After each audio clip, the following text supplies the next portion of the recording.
প্রিয় দর্শক, আসসালামু আলাইকুম। দীর্ঘদিনের চির বন্ধুতে পরিণত হওয়া বিএনপি জামায়াতের বন্ধুত্বের ঐক্যে এখন বর্তমানে ফাটল ধরেছে। দর্শক মণ্ডলী, ইদানিং বেশ কিছুদিন ধরে জামায়াত ইসলাম এবং বিএনপির মধ্যে বিভিন্ন ধরনের কথার লড়াই চলছে, বিভিন্ন বক্তব্যের লড়াই চলছে। কি এমন কথা বাংলাদেশ জামায়াত ইসলামীর আমির ডক্টর শফিকুর রহমান বলেছিলেন, যার পরিপ্রেক্ষিতে বিএনপি একেবারে হাত ধুয়ে লেগে পড়েছে জামায়াত ইসলামের বিরুদ্ধে? দর্শক, আমি আপনাদেরকে সেই ভিডিওটি দেখাতে চাই যে জামায়াত ইসলামীর আমির ডক্টর শফিকুর রহমান কি বলেছিলেন। সেই ভিডিও ফুটেজটা আগে আপনারা দেখুন, তারপরে মূল ভিডিওয়ে আসছি। একজন চাঁদাবাজি করে পেট ভরে পালিয়ে গেছে, আর কেউ এসে আবার চাঁদাবাজিতে লেগে যাচ্ছে, সেটা কিন্তু আমরা চাই না। ইসলামী ব্যাংক কিভাবে গ্রাস করে নিল একটি রাজনৈতিক দলের অনুসারীরা, তারা পায়ের রক কাটে, তাদেরকে তো জনগণ ঠিকই জানে। আপনাদের ৭১-এর অর্জন কি? আপনারা ৭১-এর বিরোধিতা করেছেন। রিজভির এমন মন্তব্যের জবাব দিয়েছেন জামায়াতে ইসলামের আমির শফিকুল ইসলাম। ইসলামী ব্যাংক দখল করেনি জামায়াতে ইসলাম, ব্যাংক তার মায়ের কোলে ফিরে এসেছে।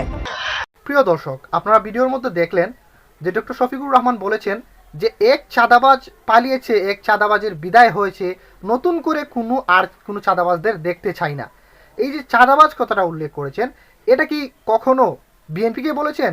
বিএনপির রুহুল কবির রিজভী তিনি যে বললেন চাঁদাবাজ আপনি কাদেরকে বলতে চান? চাঁদাবাজ এদেশের জনগণ দেখেছে, কারা ব্যাংক লুট করেছে ৫ আগস্টের পরে, এইগুলা যে রুহুল কবির রিজভী বললেন, বাংলাদেশ জামায়াত ইসলামের আমির আদৌ কি চাঁদাবাজ বলে বিএনপিকে সম্বোধন করেছেন বা বিএনপির নাম উল্লেখ করেছেন? তাহলে কেন এই বিএনপির একজন বড় পর্যায়ের একজন নেতা হয়ে কিভাবে তিনি জামায়াত ইসলামীর কে এভাবে সরাসরি অ্যাটাক করতে পারেন? এটা কি তাদের ঐক্যের মধ্যে একটি ফাটল ধরে নাই? সব দলকে দল মত নির্বিশেষে বর্তমানে একসাথে থাকার কথা ছিল, কিন্তু না, বর্তমানে তাদের মধ্যে একটা ফাটল তৈরি হয়েছে। দর্শক, এভাবে যদি দেশের বিশাল বড় দুটি দলের মধ্যে যদি এভাবে দ্বন্দ্ব লেগেই থাকে, তাহলে দেশের অবস্থাটা কি হবে? কোনো দল যদি আপনাকে নাম মেনশন করে বলতো তাহলেও তো একটা কথা ছিল, কিন্তু রুহুল কবির রিজভী উনি যে একটা অদূরদর্শিতার পরিচয় দিলেন, অন্য দলীয় একজন নেতার কথার ভিত্তিতে তিনি যে নিজের দলের উপর সেটা নিয়ে নিলেন, যেটা বিএনপি এবং জামাতের জন্য একটা ভয়াবহ একটা অবস্থা হয়ে দাঁড়াতে পারে। প্রিয় দর্শক, এতে করে দেখা যাবে দুটি দলের মধ্যে এই কথার লড়াই হতে হতে কোনো এক সময় দেখা যাবে যে দুটা দলের মধ্যে ঝগড়াঝাটি হয়েও যেতে পারে। তাহলে এটা কি দেশের জন্য মঙ্গলজনক হবে? আর চাঁদাবাজ, বর্তমানে এক চাঁদাবাজ বিদায় হওয়ার পর দেশে মানুষ কি দেখতেছে না যে কারা চাঁদাবাজি করতেছে? প্রতিটা অনেক জেলায় জেলায় অনেক থানা পর্যায়েও বিএনপির নাম ভাঙিয়ে অনেকেই চাঁদাবাজি করতেছেন, সেটা হোক আপনাদের বিএনপির অথবা বিএনপির না। কিন্তু আপনারা এমনভাবে জামাতের আমির ডক্টর শফিকুর রহমানের কথার জবাব দিলেন, মনে হচ্ছে যেন আপনারা নিজেরাই চাঁদাবাজ। চাঁদাবাজ বলতে আপনাদের গায়েই লেগে গেছে।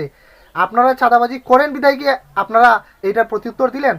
এই দেশের মানুষ আপনাদের প্রধান দুটি দলের মধ্যে এমন ভেদাভেদ, এমন কোতাল লড়াই, এমন প্রগতিযুদ্ধ কেউ দেখতে চায় না। দেশের জনগণ চায় শান্ত সংশ্লিষ্ট একটি দেশ, যে দেশে কোনো মারামারি কাটাকাটি হানাহানি থাকবে না কোনো দুর্নীতিবাজ, লুটেরা, চাঁদাবাজ, কাউকে এদেশের মানুষ ক্ষমতায় দেখতে চায় না। তাই এদেশের জনগণ আশা করে যে আপনারা দুটি দলকে একসাথে মিলেমিশে কাঁধে কাঁধ মিলিয়ে এই দেশের উন্নয়নে, এদেশের জনগণের উন্নয়নে আপনারা কাজ করবেন, এই আশায় এদেশের জনগণ প্রত্যাশা করে। কিন্তু আপনাদের মধ্যে কোনো হানাহানি, মারামারি কাটাকাটি এদেশের জনগণ চায় না। আমরা আশা করব আপনারা দুটি দলের মধ্যে আগের মতোই সেই পারস্পরিক ভ্রাতৃত্ববোধ বজায় রেখে এই দেশটাকে আপনারা পরিচালনা করবেন। দর্শক, শেষ পর্যন্ত কি বিএনপি এবং জামাতের সেই কথার লড়াই এবং বক্তৃতার লড়াই কি বন্ধ হবে? হয়ে কি তারা একসাথে কাঁধে কাঁধ মিলিয়ে কি রাষ্ট্র পরিচালনা করবে, নাকি বিএনপি জামাত আবার সেই দ্বন্দ্বে এবং ঝগড়াঝাটি এবং মারামারিতে লিপ্ত হওয়ার আশঙ্কা আছে? আপনার কি মনে হয় দর্শক? আপনি কমেন্ট বক্সে জানিয়ে দেবেন।